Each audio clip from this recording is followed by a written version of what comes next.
Hey guys, this is Matt Wenning at winningstrength.com, and today we're going to talk about the top 3 things to make you strong. So tune in and let's check it out. The first thing that's going to make you strong is cross-sectional muscle area, or hypertrophy. But remember, we've talked about this a lot of other times, that there's 2 different types of hypertrophy. We have myofibrillar hypertrophy and sarcoplasmic hypertrophy. Myofibrillar hypertrophy is actually the cross bridges that are allowing the muscle to work together.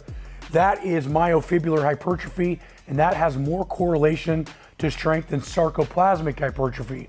So cross-sectional muscle area is very, very important if your goal is to be stronger. This is why we've created the hypertrophy manual and the power building manual that I feel are probably some of the best cycles for putting on mass that's ever been developed.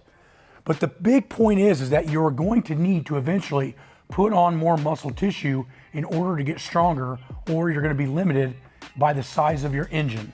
The next big thing that we have, or factor that we have, is the ability to activate motor units. So this means we might have a lot of muscle tissue, but we can't utilize it correctly. Think of it like a big, large engine in a car, right? If we have a 1970 Chevelle with a 454 big block and the spark plugs are not igniting the gas and air in the cylinder, you don't have an engine that runs, no matter how big the cylinders are.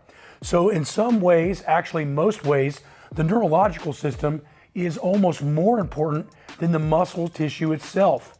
What we also know is that the central nervous system adapts to training at a faster rate, which is why the conjugate system was developed in the first place. After a handful of training sessions or weeks of utilizing the same exercise with the same intensity, the same stimulus, the body starts to fight getting better. A lot of that is because of motor unit activation and the CNS fatigue. So being able to activate motor units is huge. The third and final one that we'll talk about on this video is the ability to utilize stretch reflex. So let's take an old video or picture of Spud Webb, 5'7", could dunk a basketball in the NBA. Totally insane, right?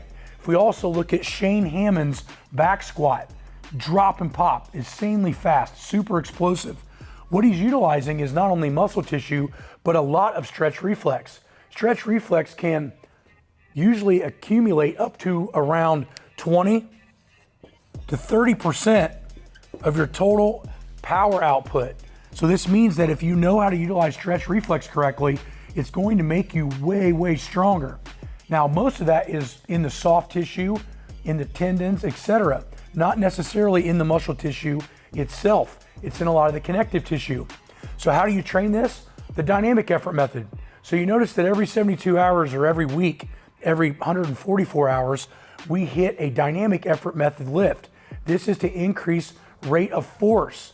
And the way we do that is it's attacking stretch reflex.